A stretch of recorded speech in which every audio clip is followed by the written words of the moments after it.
Greetings, this is the Ghetto Free Press, and I'm George Boston Rhines.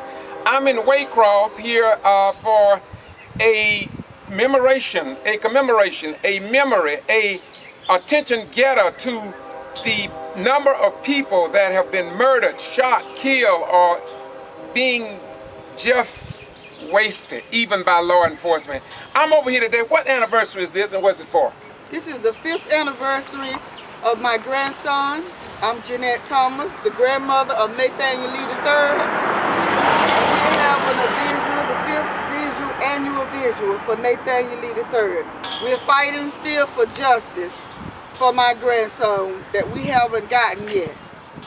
And what happened to him short form? All we know is that he was visiting here for his father had a birthday party here. And on April the 10th, 2009, we got a phone call. And the phone call was that my grandson had gotten shot and he got murdered, and 2 white boys, David Reynolds and Andre Mills, are the 2 boys that's involved in his murder.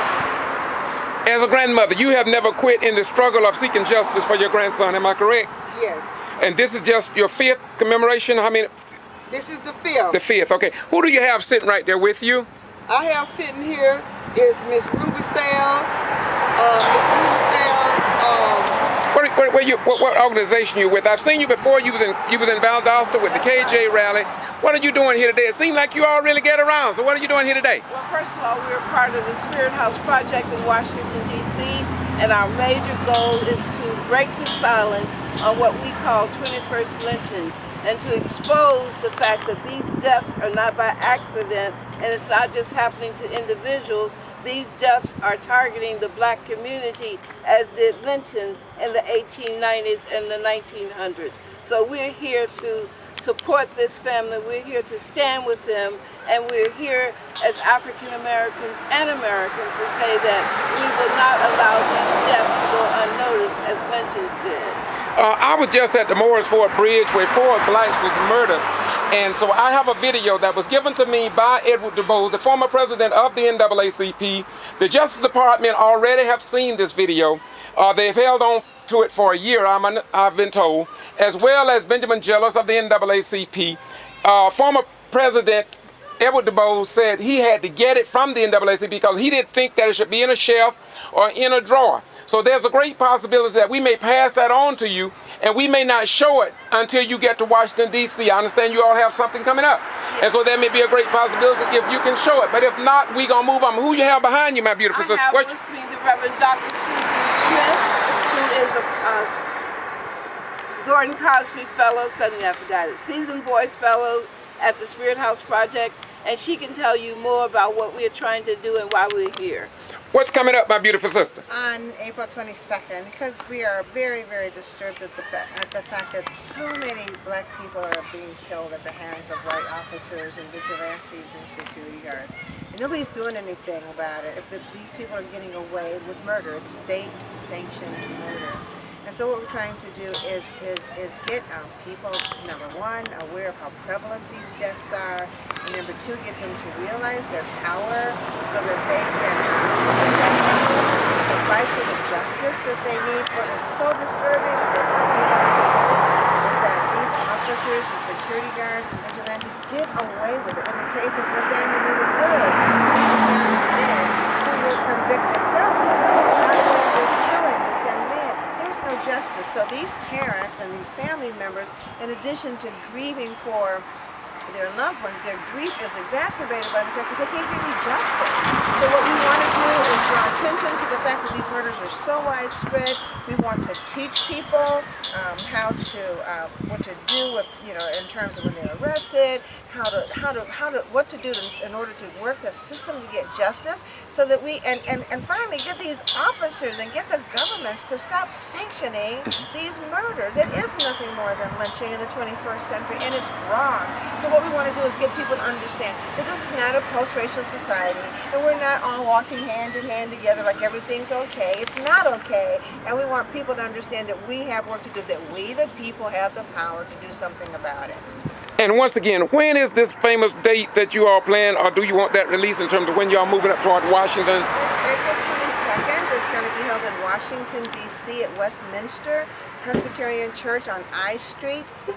There's going to be a press conference beginning at 12 o'clock, and then there's going to be a teach-in where we do teach people, participants, community people, what to do, what to be looking for. It'll be followed by a worship service, and then a candlelight vigil so that we can show the faces of these young people who have gone. Everybody knows about Trayvon Martin and Mr. Jordan, but nobody knows about all these young people, men and women, who have been killed. So we want to show their faces so that we can humanize them and hopefully inspire people to help us, you know, get our community across the nation working to stop this stuff.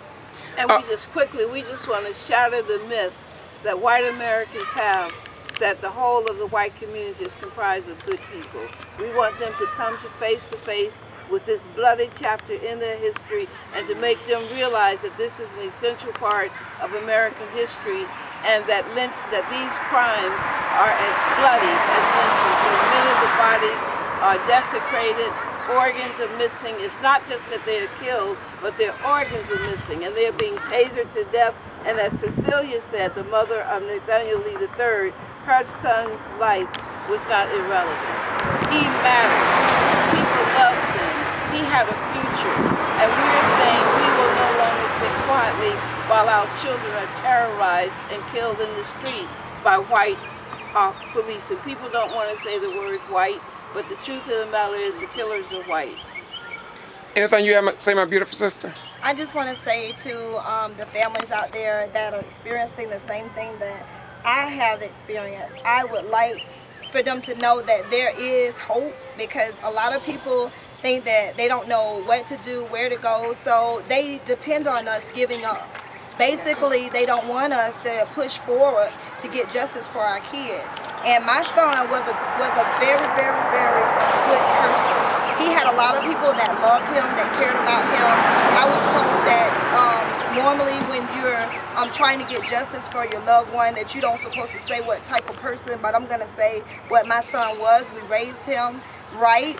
He has three other siblings, I'm sorry. And Nathaniel was loved by not only just his family, he was loved by a community of people who will be gathering here today. And it's just a portion, because for other reasons a lot of people could not come. But we are still fighting 5 years later, and we will not stop. So you the mother? Yes. So you are kind of like Kendrick Johnson's parents, in that you refuse to give up. Am I correct? Correct. So today we're going to have speakers on the inside, I understand, and we're going to get a feel, and people from the community can say a few words, and then I understand there's going to be a march, am I correct? That's right. To the grave site, am I right? Yes. Correct? And you did the same thing last year when we was here, right? Yes. For the last 4 years, we have put on a vigil for my son. And it's not just a sad occasion about getting justice for him. It's a celebration of his life and who he was. And we invite the community out to celebrate with us who Nathaniel was, but also to educate the younger kids on how violence is real. And you need to be able to go to your mother and your father and your aunties and your cousins to talk to them about what's going on in the community. So it's not just about strictly getting justice for him. It's about a variety of items when it comes down to the kids. We want to make sure that they're well educated, that they have people they can go to and talk to, as well as their parents if this happened to them. And once again, this is the Ghetto Free Press, and I'm George Boston Rhymes, and I'm going to fit myself into this picture. The reason I'm going to set myself into this picture is because wherever I go, whether it's Bentonville, Arkansas, Jacksonville, Florida, Waycross, Georgia, Albany, Atlanta, wherever I go, I'm saddened to say many of our black male preachers are not in the mix before or after 6. Now, I don't mean to criticize them, but somewhere I read in St. John 8:32 that ye shall know the truth, and that the truth shall set and make you free. These beautiful women, I love them. I am a male. Sometimes I'm ashamed by the females taking the forefront when it comes down to our children. Well, after all, I guess they gave birth to us, so I guess they should be out on the forefront. But that's not the way God ordained it to be. God called the man to be in the front, so I can't make no justification for me or any other man. Anything other closing remarks y'all may have? Well, I just want to say that you're absolutely right. Black women are standing in the forefront of this movement, and we're building up a movement to stop these hate crimes. And I just want to say, just for anybody who cares to listen, you know what? Our kids count too. Our kids count. And if we don't stand up for our kids, nobody else will. We are here to make that statement. Our kids count. Can I just say one Yes, thing? please. Every 28 hours, a white police, vigilante, or security guards shoots, kill, and maim a black child, man, or woman. That's how frequently these deaths occur. I want to close, but now you open another bucket of worms. Let me ask you another question. How is it that black police officers apparently can understand and distinguish between a cell phone and a 9mm or a 45, and the white policemen can't? What do you think that? Well, I think that we all know that it's very clear that the distinction between a gun and a cell phone is very clear. We also know that there's a license, just like it was during segregation, to kill African Americans. And I want to be very clear that African American women are being killed. And just like they hunted black people during segregation, the hunting season is on black people. And you just have to make up an excuse that says, I killed them because they were animals and they were going to kill me and I was afraid for my life. This is not a new game. It's the same old game with a different name. And so she's really saying, short form, with the new stand your ground law, yes, you can stand your ground. You also can stand your ground and respect the black man. You can stand your ground in love instead of hating. You can stand your grounds and respect life over death. You can you can stand your ground by following the principles that God ordained for all people on the universal plane. We're going to close this out. Once again, this is the Ghetto Free Press. I'm George Boss Rhyme, the beautiful sister. What's your name again, my beautiful sister? My name is Jeanette Thomas. Jeanette Thomas. The grandmother of Nathaniel III. And what's your name, my sister? I'm Reverend Dr. Susan Smith. I'm the Gordon G. Cosby Fellow for the Spirit House Project in Atlanta, Georgia. My beautiful sister. Ruby Sells, the director and founder of the Spirit House Project. My name is Cecilia Tyson Jackson, and I'm the mother of Nathaniel Lee III. Once again, this is George Boss Rhyme, the Ghetto Free Press, saying education can save us, but ignorance will destroy us. Bye-bye, we're gone.